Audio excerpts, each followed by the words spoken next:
Hello students, हम इस chapter में डिस्कस कर चुके हैं अब तक। स्टेट्स ऑफ वाटर भी कर ली, उसके बाद में हमने इसमें वाटर साइकिल भी पढ़ ली, जो कि बहुत ही इम्पोर्टेंट टॉपिक है। इसके बाद में हम पढ़ते हैं वाटर एज अ डिजास्टर, मतलब कि वाटर कैसे एक हमारे लिए नुकसानदायक भी बन जाता है। ठीक है, डिजास्टर मतलब आपदा। ठीक है, वैसे तो हमें पता है कि हमें ज़िंदा रहने के लिए वाटर क्या है, बहुत ही एक एसेंशियल है। ठीक है, for both of its excess and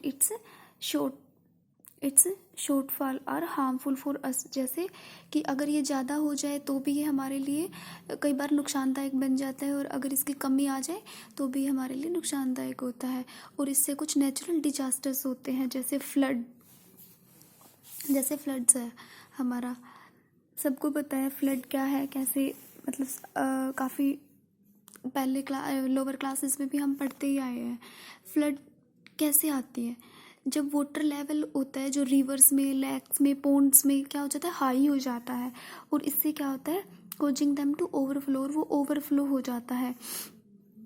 and दस water spreaded in the fields. तो क्या है, वो जो हमारे वाटर चैनल्स बने होते हैं, जैसे रिवर है, लेक है, इन जो पर्टिकुलर एरिया में बने होते हैं, वहाँ से ये क्या होते हैं, उस एरिया से ओवरफ्लो होके खाली जो जगह हमारी फील्ड होती है वहाँ पर आ जाते हैं, विलेजेस में आ जाते हैं, आ जाता है पानी, सिटीज़ में एंटर कर जाता है, और कभी कभी क्या होता है, सबमर्जिंग दैम।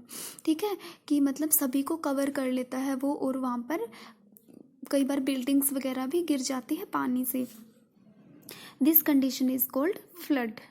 इस कंडीशन को हम क्या कहते हैं, फ्लड कहते हैं। मतलब ये है, जितने भी हमारे वाटर रिसोर्सेज हैं या फिर वाटर बॉडीज़ हैं, उनसे जब वाटर ओवरफ्लो होके जब क्या है, फील्ड, विलेजेस और सिटीज़ में आ जाता है, उसको हम क्या कहते हैं, फ्लड कहते हैं। फ्लड के दौरान क्या होता है, प्लांट्स और जो क्रॉप्स होती है ना, वो डाई हो जाते हैं। क्यों? क्योंकि क्या होता है, सफोकेशन हो जाती है एक्सेस ऑफ वाटर की वजह से, और जो सॉइल होती है, वो जो सॉइल का जो फर्टाइल सरफेस होता है, वो वहाँ से बह जाता है पानी में। ठीक है, और जो uprooting their roots from supporting, uprooting जो स्पोर्ट करता है वो भी क्या है, वहाँ से ख़त्म हो जाता है। ठीक है, और जो फ्लड वाटर है वो हाउसेस को डैमेज कर देता है, बिल्डिंग्स और डैम्स को भी। It carries away animals and many other objects with it. ये अपने साथ जो छोटे एनिमल्स होते हैं, जिनके पास एबिलिटी नहीं होती रेजिस्टेंट की, उनको क्या है, अपने साथ बहाकर ले जाता है। Portable water and food supply get affected. Portable water मतलब जो वाटर हमारे पीने के लायक है वो भी ख़राब हो जाता है। कैसे? क्योंकि ये जो पानी है, देखो, ये हर टाइप का पानी आया है, ज़रूरी नहीं है कि हमारा पीने लायक ही पानी हो, उसमें गंदा पानी भी मिक्स हो जाता है, तो हमारा जो पोर्टेबल वाटर है वो भी ख़राब हो जाता है। And food supply get affected, food supply भी अफेक्ट हो जाता है, coaching a number of deaths. कुछ कंडीशंस में तो ये होता है, कई बार डिजीज कोजिंग जर्म्स भी वहाँ पर मल्टीप्लाई करना शुरू कर देते हैं। मान लो कि फ्लड आ गई, उस एरिया में से पानी खड़ा हो गया, वहाँ पर क्या है, ऐसे ऐसे छोटे छोटे माइक्रो ऑर्गेनिजम्स पैदा हो जाते हैं, जिनसे क्या है, बहुत सारी अलग अलग बीमारियाँ पैदा होती है।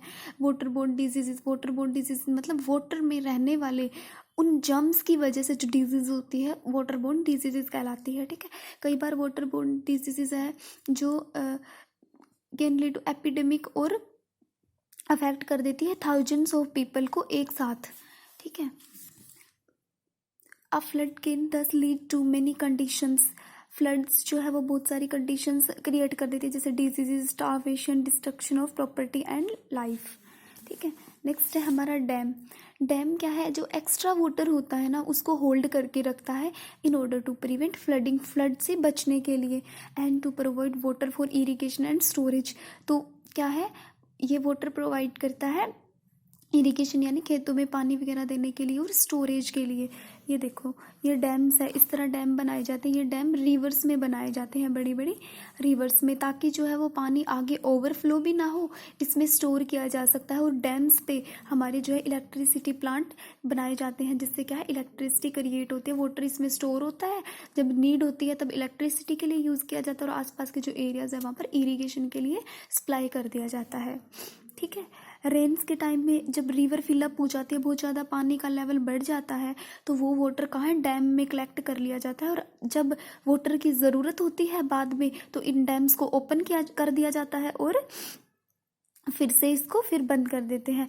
डैम क्या है, हाई वॉल्स होती है, इनकी बड़ी बड़ी वॉल्स होती है और इस पे बहुत सारे गेट बने होते हैं दोनों साइड में, both to let out and also hold water, ये वाटर को होल्ड करके रखता है। और डैम को हम किस में यूज़ करते हैं, इलेक्ट्रिसिटी प्रोड्यूस करने में भी यूज़ करते हैं। जैसे मैंने बताया कि यहाँ पे इलेक्ट्रिसिटी प्लांट वगैरह लगा लिए जाते हैं।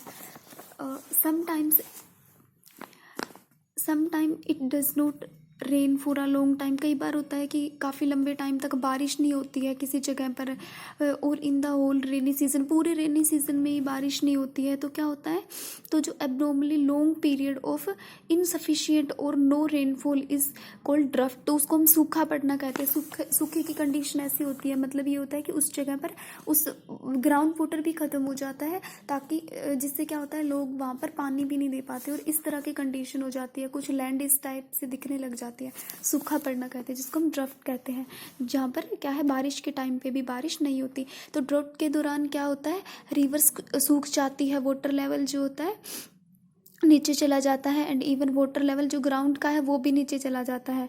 तो ड्रॉट क्या है, एक बहुत ही डिफ़िकल्ट टाइम होता है जिसमें मोस्ट ऑफ प्लांट्स और ट्रीज़ जो है वो वहाँ से ख़त्म हो जाते हैं, और जो लॉन्ग रूट्स होते हैं ना, वो नीचे डीप ग्राउंड में चले जाते हैं। बट क्या है, वहाँ पर उनको बहुत कम या फिर वाटर नहीं मिल पाता ड्रॉट के दौरान। एनिमल्स और जो ह्यूमन है वो भी क्या है, डाई हो जाते हैं थर्स्ट की वजह से, यानी प्यास की वजह से उनको पानी नहीं मिल पाता जितना उनको ज़रूरत होती है। डिहाइड्रेशन का मतलब होता है कि जब बॉडी में से बहुत ज़्यादा पानी जो है वो लॉस हो जाता है, तो प्लांट क्या है, ग्रो नहीं होंगे, एग्रीकल्चर नहीं होगी वहाँ पर, तो farmers are not able to grow enough food, तो फार्मर्स भी क्या है, फूड नहीं मतलब पैदा कर पाते, तो जिससे क्या होगा, वो अपने लिए पैसे नहीं कमा पाएंगे, और जो पीपल है वो पुअर हो जाते हैं। ये क्या है, यहाँ पर लेक ऑफ वाटर क्या है, इन द रीजन, जिन रीजन्स में पानी की कमी है वहाँ पर खाने की भी कमी होएगी, जिससे क्या है, causing a famine. Crop are affected and there is a shortage of food and fodder. Aquatic plant और एनिमल्स भी यहाँ पे डाई होना शुरू कर देते थे। देखो, जो एक्वेटिक है, जो वो टोटली पानी पर डिपेंड है, तो वो बिना पानी के रहेंगे कैसे, तो इससे क्या है, ये इकोसिस्टम को भी अफेक्ट करता है। इकोसिस्टम मतलब यहाँ पर हमारे जितने भी लिविंग थिंग्स हैं उन सबको अफेक्ट करता है। वाटर तो पता ही है, बहुत ही ज़रूरी है हमारे लिए। ठीक है, आगे हम कल डिस्कस करेंगे कंजर्व कैसे कर सकते हैं हम वाटर को।